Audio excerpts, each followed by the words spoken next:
If you like 80s B-movies, cheesy one-liners, zombies, gore, psycho doctors, badass babes of horror, and one of them having a machine gun leg, then you came to the right place.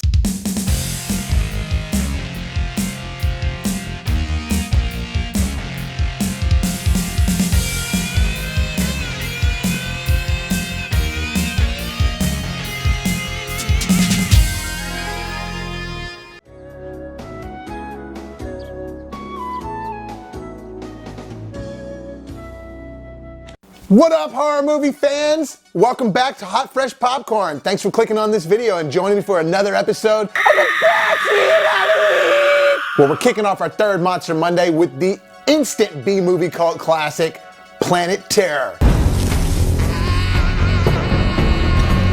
Written and directed by the one and only Robert Rodriguez. All right, you guys may or may not remember, but back in 2007, Quentin Tarantino had already pretty much reached his pinnacle level of success as far as being regarded as a just triple A-list director.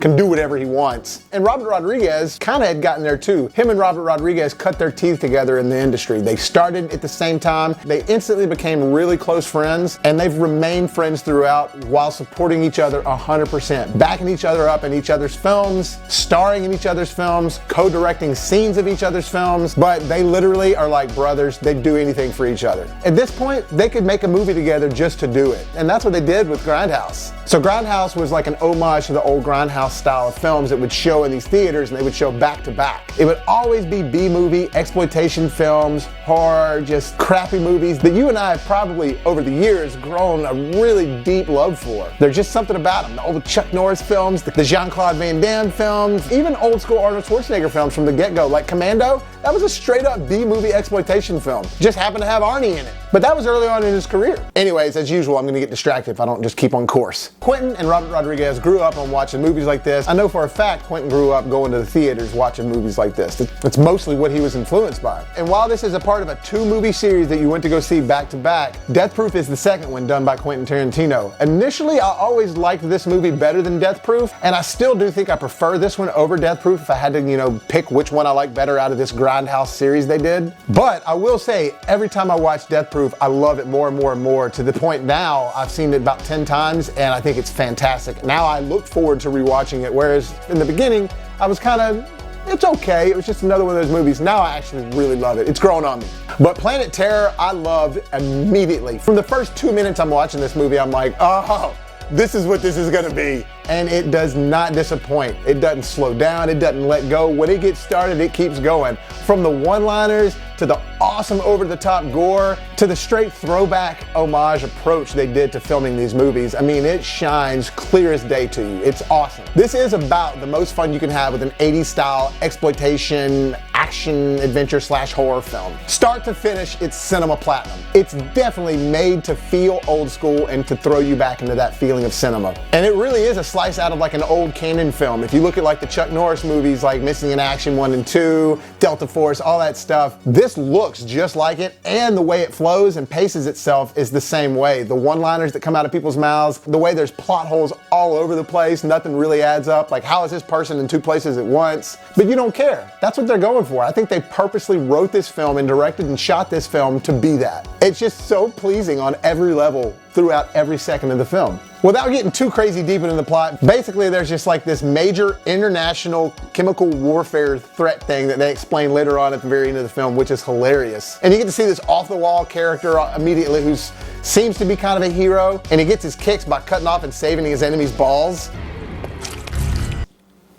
And his character immediately gets introduced to one of the human villains of the film, Bruce Willis. He's like the main human villain because, let's face it, it's a zombie film too. That's the real villain. But Bruce Willis is friends with all those guys. Quentin Tarantino, Robert Rodriguez. He's been doing movies with them for so long and just being cool with them because he loves their style. He did the same thing for the movie 4 Rooms. There's so many people that just get thrown in the mix of this movie. It's starring Freddie Rodriguez and Rose McGowan. They're the main 2 characters. He plays El Rey and she plays Cherry. Their dynamic the entire way through is hilarious.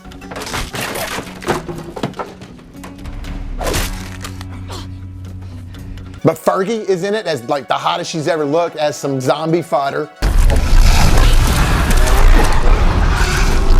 And Jeff Fahey's in it as this old kooky barbecue restaurant owner out in the middle of nowhere in Texas. But Josh Brolin's in it, plays this psychotic doctor that's in the hospital, which the hospital is super 80s. And his wife is played by Marley Shelton, which for the longest time, I kind of got her mixed up with Barbara Crampton. Girl that's in Reanimator, and she's in other horror films from the 80s. Marley Shelton is in Scream 4, but man, if you look at the two of those, they look kind of similar, like they could be related. In fact, when I was watching this, I was thinking to myself, how does Barbara Crampton look so young? But it's not, it's Marley Shelton. But man, she's a great actress, does a great job in this. And she's got her little syringes, her needles that she has on like a little holster on her leg. It's all sexy. Which, that's another thing. This movie's so over the top in its exposition with certain things, with characters, things they do. It's so unbelievable, but you don't care at all because you're just having a blast with all the gore and just the smuttiness of the movie. But they don't just nail it down to the look of it and to the gore and to the feel with the characters. The music is one of the best parts about it. Asshole. Because it's just so 80s and B-movie feeling. It's phenomenal. Well, something happened earlier with Bruce Willis and that dude that likes to cut people's balls off, and they let some gas escape. And now everybody's turning into these crazy zombies, and the gore is truly off the charts. If you guys remember watching Dusk Till Dawn, this has the same guy that did all the gore makeup effects in that, Greg Nicotero, and Tom Savini. And actually, Tom Savini plays one of the characters in this movie who's hilarious. He plays like a guy that's got these butterfingers, and he's always like either killing innocent people or killing his partners. But if you've seen Dusk Till Dawn and you remember the gore in that, the gore is very similar in this, just better because it's, years later. But everything in this movie is just phenomenal looking. The way they portrayed the hospital, the way they portrayed Josh Brolin and Marley Shelton's house, man, super 80s. It's almost like more 80s than the 80s was. But Cherry and El Rey, they end up meeting up at the barbecue pit house. That's another thing. This movie just coincidentally the entire time throws all the characters into the same place. But Ray and Cherry are talking at the barbecue restaurant, and they decided to make their way and mosey on. He gives her a ride. But they get intercepted by zombies, and one of them bites her leg off and runs away with it. So now El Rey has to take her to the hospital that Josh Brolin and Marley Shelton are at. Meanwhile, they've been servicing all these people coming in infected. You see all these people walking around, and this one dude's abscessed tongue squirts all over Josh Brolin's glasses and face. I remember looking at that and his mustache just being like, oh my God, get it off!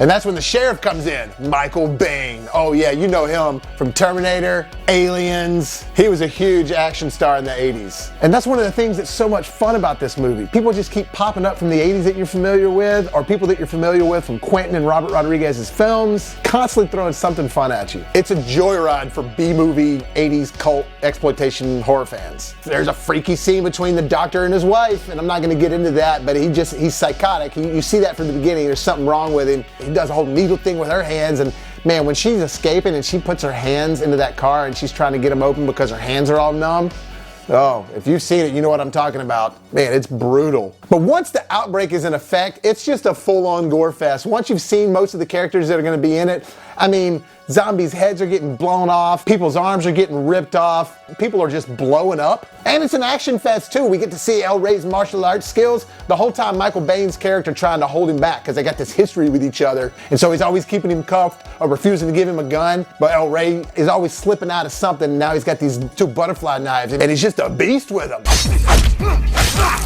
Town's getting overran by zombies. He gives Cherry an impromptu leg by stuffing a peg up in her leg. And now she's like a pirate running around town. It just starts getting off the rails. We get introduced to these babysitter twins, which is weird, but oddly fun. It's where Marley Shelton's trying to escape to go pick up her son. There's these two babysitter girls there that are just crazy. They won't let her leave with her own son. Oh, and that's the part with her son. Oh my God, they go deep dark with the horror for a second and they kind of forget about the fun 80s stuff. And Robert Rodriguez was just like, you know what, screw it. I want to get dark for a second.